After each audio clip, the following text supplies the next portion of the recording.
não estamos aqui para criar um sensacionalismo, mas estamos aqui para conscientizar você, Igreja de Cristo, que o Evangelho prega a volta de Cristo e que eu e você precisamos estar preparados para tudo que vamos falar é por causa de Jesus.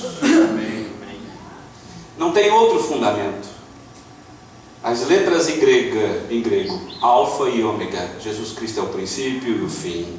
É Ele quem abre os selos, é Ele quem fecha e abre livros, é Ele quem abre e fecha portas, é Ele quem manda e acontece, tira, mata, leva, destrói. É Ele quem faz tudo. Então, se estamos vivos aqui hoje é por causa dele. Se iremos ser arrebatados, porque iremos, é por causa dele. Nas bodas do Cordeiro, é por causa dele.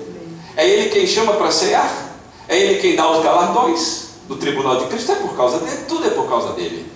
E o próprio João diz que sem Ele nada do que foi feito se fez. Jesus então é o nosso foco, é o nosso principal motivo desse estudo. É claro, meu amado, que se eu quando era pequeno falava da volta de Cristo, quem sabe alguns que são crentes de berço aqui também ouviam falar de Cristo, por que Cristo não voltou até agora, depois de 40, 50 anos?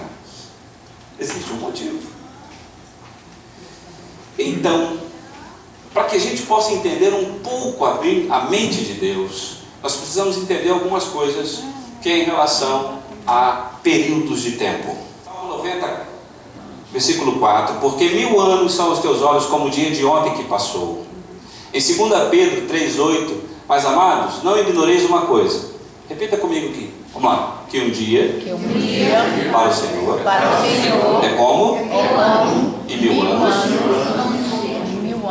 Não é possível que a nossa mente humana, tão limitada, tão pequena, consiga entender isso. Mas se a gente consegue dimensionar 1000 anos, imagine que todo esse período, para Deus, é um dia. Vinde, tornemos ao Senhor, porque Ele despedaçou. Você vai entender isso. E nos sarará, feriu, e nos atará a ferida. Depois de 2 dias, quantos dias? 2. Depois de 2 dias, nos dará a vida. E ao 3º dia, o que Ele vai fazer? Nos ressuscitará. E viveremos diante dele. Então, Oséias está profetizando 3 dias. Olha aqui, 2 dias nos dará a vida. E ao 3º dia, Ele nos ressuscitará e viveremos para sempre com Ele.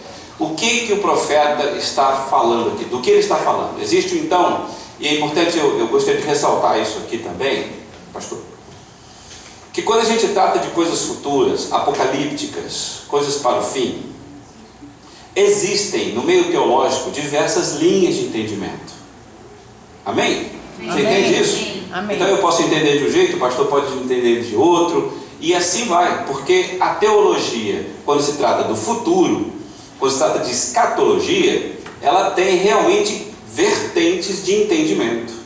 Entretanto, o que é importante ressaltar é que nenhuma das vertentes pode negar Cristo. Uma régua que vem do início de tudo, de Adão, até o milênio.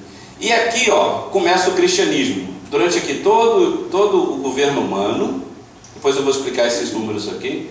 Aqui o cristianismo, e do cristianismo até o arrebatamento da igreja. Aqui, Então aqui está a história de toda a humanidade. Quando Oséias fala de 2 dias, ele está falando de 2000 anos. Lembra de 2 Pedro? Um dia para o Senhor é como se fosse 1000 anos. Então olha aqui, do ano de 63 a.C. até 1948, se você contabilizar, bem próximo de 2 dias, que são 2000 anos. Por que o ano 63? Porque neste ano o Império Romano invade a Palestina. Israel deixa de ser nação.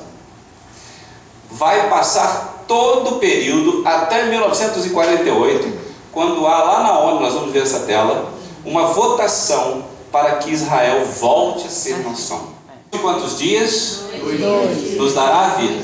Por que depois de 2 dias? Porque Ele despedaçou. No ano de 63, Israel deixa de ser nação, ela é despedaçada. Todos os israelitas judeus vão para todas as nações do mundo. se espalham por todos os cantos. Aqui está, ó. Ele despedaçou, mas ele nos sarará. O que acontece então é que Israel é despedaçada, vai ficar do ano 63 a.C. até o ano agora de 1948. Quando isso acontece, em 48, o que ele faz? Ele nos dá vida. Israel volta, o judeu volta para casa em 1948. A profecia está parcialmente cumprida. Em 2 dias, despedaçada e reatada a ferida. Só que ao terceiro dia, o que acontece? Nos ressuscitará e viveremos o quê? Diante dele. Que terceiro dia é esse? Depois do arrebatamento, vamos ao terceiro dia de Oséias. Quantos anos tem um dia? 1000 anos. A Bíblia diz que no último tempo, depois do arrebatamento, se passará 1000 anos. Nós vamos ver isso. E o que acontecerá dentro desses 1000 anos, que é o terceiro dia de Oséias? Viveremos diante dele. Então, 2 dias, Israel despedaçada. Ao segundo dia, Israel restaurada. Ao terceiro dia, dentro do milênio, após o arrebatamento, Israel restaurada para viver com Jesus para sempre. Amém, queridos? Amém. E eu ainda não estou falando da igreja, eu estou falando de Israel, de judeu, esse povo que mora aqui também, que não aceita Cristo, né? Muitos deles ainda não aceitaram Cristo como Senhor e Salvador. E é isso que vai acontecer. Agora, olha que interessante, queridos. Aconteceu a profecia de Oséias? Sim, aconteceu. 2 dias já se passaram. Os 2 dias de Oséias aconteceram, que é despedaçado e reatado. Está faltando qual dia? O terceiro dia. Viu Deus tudo quanto tinha feito, e eis que era muito bom, e foi à tarde e amanhã qual? Sexto dia. O sexto dia. Quando termina o sexto dia, você que já leu Gênesis, já ouviu várias vezes, o que acontece no sexto dia? Para o sétimo? Descansa. Mas no sexto dia, ele já criou o homem? Já. Ele já está descansando. Já fez tudo. Então agora, no sétimo dia, ele vai conviver com Adão. A Bíblia diz que ao fim da tarde ele vinha ter com Adão. Ele está no sétimo dia. Então pense comigo aqui. 6 dias se passaram. A construção do mundo. Construção. Deus criou o homem. Ao sétimo dia, agora não é mais construção. Agora é convivência. Amém, queridos? Amém. 6 dias depois. Quantos dias? 6 dias. 6 dias. Olha os 6 dias de novo. Os 6 dias depois, Jesus tomou consigo Pedro, Tiago e João, seu irmão, e os conduziu em particular a um alto monte. O que aconteceu? Jesus se transfigura. A Bíblia diz que ele ilumina como o sol ali, na frente dos discípulos. E o seu rosto resplandeceu como o sol, e suas vestes se tornaram brancas como a luz. Quantos dias? 6 dias. A carta do apóstolo João, quando ele escreve lá em Apocalipse as 7 igrejas da Ásia, teologicamente se entende, né, pastor, que cada carta representa um período da igreja na terra, desde Cristo até agora. Olha que interessante. A primeira carta é de Éfeso. Essa carta, ela começa no início da igreja passa por todo o Pentecoste, até 100 anos depois de Cristo. Quantos anos? 100 anos. 100 anos. Mas quantas cartas são? 7. Cada carta representa uma era da igreja. Nós estamos vivendo qual carta? A 7ª carta, que é a carta de Laodiceia. Se você consegue visualizar aí, é claro, queridos, que eu quero ressaltar aqui, nós não estamos aqui para datar nada, mas é importante o período que as coisas aconteceram. Olha lá, ó. A primeira carta representa na vida da igreja durante 100 anos de sua história. Você entende isso? A segunda carta, quando João escreve a igreja de Esmirna, ela já vai durar 100 anos.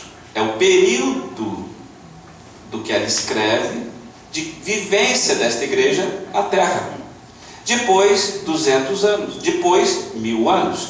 E quando chega na quinta carta, são 200 anos, que vai de 1500 a 1700. Isso quer dizer que do ano de 1500 até aproximadamente 1700, o período da igreja neste inteirinho aí, é o que a igreja passa quando João escreve a igreja de Sardes. É isso que você precisa entender. E quando chega aqui em Laodiceia, é do ano de 1900 para cá. Você já leu essa carta? O que João fala na carta? Laodiceia? Não és frio nem morno, vomitar-te-ei da minha boca. Então Jesus, né, está inspirando João aí, o Espírito Santo, e ele está falando assim, ó, a igreja está dividida, um pé no mundo, um pé na igreja, ou seja, não são quentes e nem são frios. Eu não quero que vocês sejam assim, ou sejam frios, ou sejam quentes. Como são mornos, vomitar-te-ei da minha boca. Essa é a realidade da igreja do dia de hoje. Porque se começou em 1900 aproximadamente, até o ano 2000 já são 100 anos. Olha aqui, essa matemática simples, ó, 100, 200, 200, 1000, 200, 200, 100. Você entendeu ali? 100, 200, 200, 1000, 200, 200, 100. Porque ele cresce para cima e ele diminui para cima e diminui para baixo, né? Como 1000 sendo a divisão. Se usássemos a matemática exata, no ano 2000 as coisas teriam acabado. Mas isso, como eu estou falando, não é exato. Nós temos aqui simplesmente uma expectativa dos acontecimentos. Amém, irmão? Amém? 7 para Deus é um número de excelência, porque ele significa perfeição. Você encontra o número 7 em muitas passagens. Eu separei aqui só 6.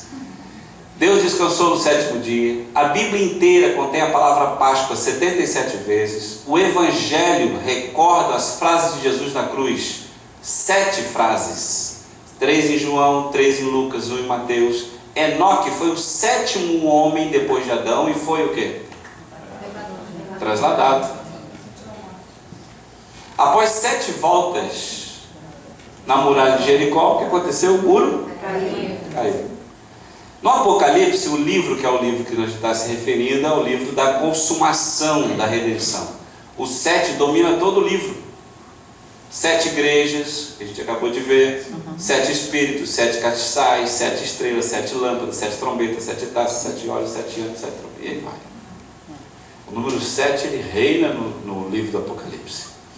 Queridos, estamos falando de dias e anos. Quantos dias para Deus é 1000 anos?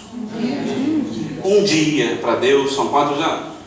1000 anos. 1000 anos.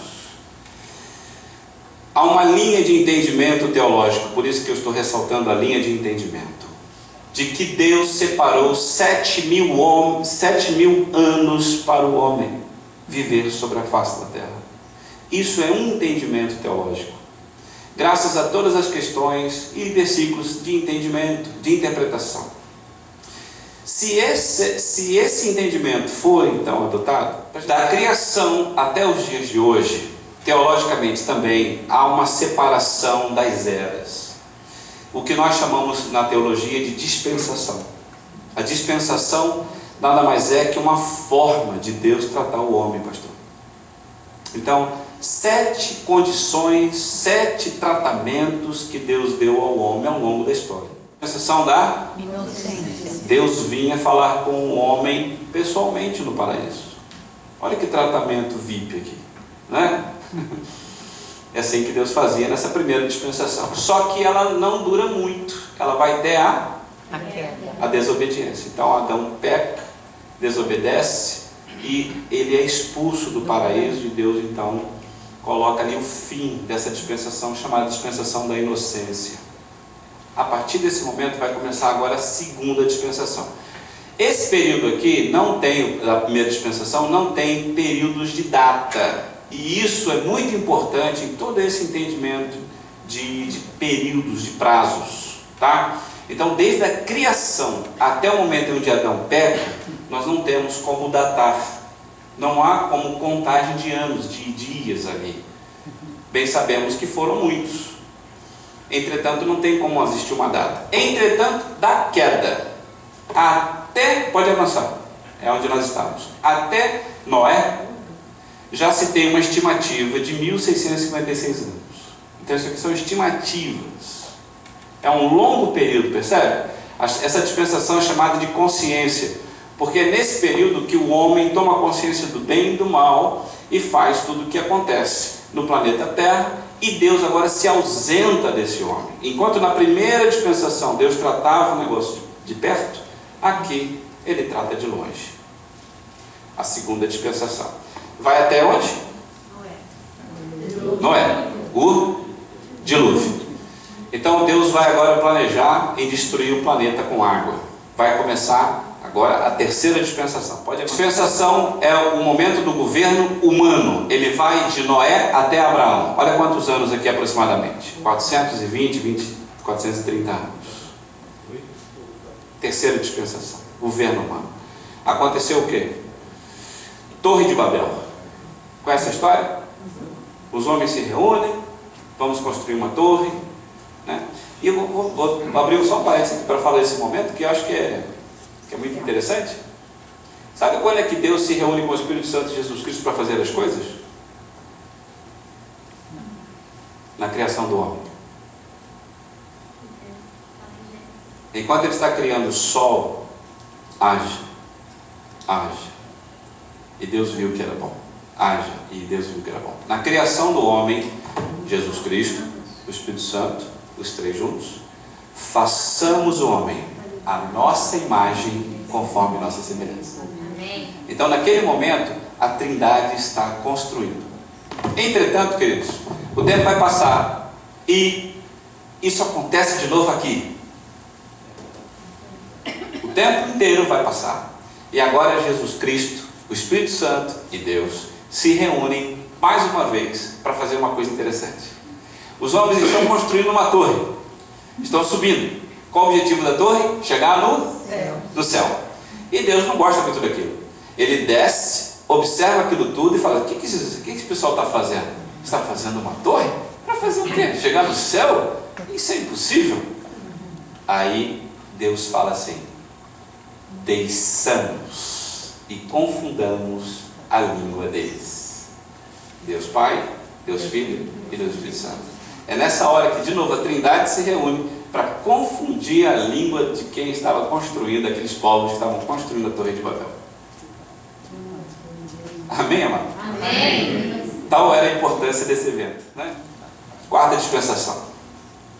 Ela vai de Abraão até Moisés. Na verdade, quando a gente fala de Moisés, a gente fala de Êxodo. Aquele povo saindo do Egito, abrindo o Mar Vermelho. Ali termina a dispensação da promessa. Por que ela tem esse nome? Por causa de Abraão. Porque começa com Abraão essa dispensação. Abraão tem uma grande promessa. Aliás, é um pacote de promessas, né, pastor? Falei que você é uma grande nação. Aquele que te abençoar, eu vou abençoar também. Aquele que te amaldiçoar, também amaldiçoou. Então é um pacote de bênçãos ali para Abraão. E por isso essa dispensação, ela dura aproximadamente 430 anos. Ela vai de Abraão até a abertura do Mar Vermelho, com Moisés saindo, o Êxodo saindo do Egito, indo para a terra de Canaã. 430 anos. Eu sei que você não está fazendo isso, mas nós poderíamos ir contabilizando e somando os anos de cada dispensação para você ver o que é e o que isso representa para a volta de Cristo. A lei, tá? Moisés então sobe no monte, recebe as tábuas da lei, e ali começa a dispensação da lei. A quinta dispensação, ela é longa, porque ela vai de Moisés com as tábuas até Jesus. Até Jesus. São 1430 anos aproximadamente que vai passar. E Jesus Cristo nasce. Pode avançar. Dispensação da graça. É onde estamos. Esperamos 5 dispensações até aqui. Estamos vivendo, queridos, a dispensação da graça. A dispensação da graça é onde Cristo morre e por graça, por misericórdia, somos salvos. Amém? Então, da morte de Cristo até o arrebatamento, já se passaram aproximadamente, quer dizer, até o arrebatamento, que se fosse agora, teríamos passado 1978 anos, ou 79 anos. Vou até refazer o cálculo aqui. Por quê? Porque você não pode contar do nascimento, você tem que contar da morte. É a morte de Cristo que nos dá salvação. E começa então o período da graça, a partir dali. Então, é 2013 menos 32, 33 anos da morte de Cristo. É o período que estamos vivendo. No momento, num abrir e fechar de olhos, ao som da última trombeta, porque a trombeta soará, os mortos serão ressuscitados incorruptíveis e nós seremos transformados. Um dia, numa escola bíblica dominical, um aluno me perguntou isso: pastor, como é que vai acontecer esse negócio? Porque a gente está aqui conversando, pode acontecer agora? Se acontecer agora, como é que vai ser? O arrebatamento da igreja, graças aos apóstolos, como o apóstolo Paulo e outros que falam deste evento, é claro sobre isso, queridos. Agora, para que você entenda uma coisa, existem outras linhas de entendimento. Nós cremos assim, ó. Estamos agora aqui. De repente, esse microfone cai, a câmera cai, a sua caneta ou o seu livro que estiver no colo, ele vai cair. O que está acontecendo agora?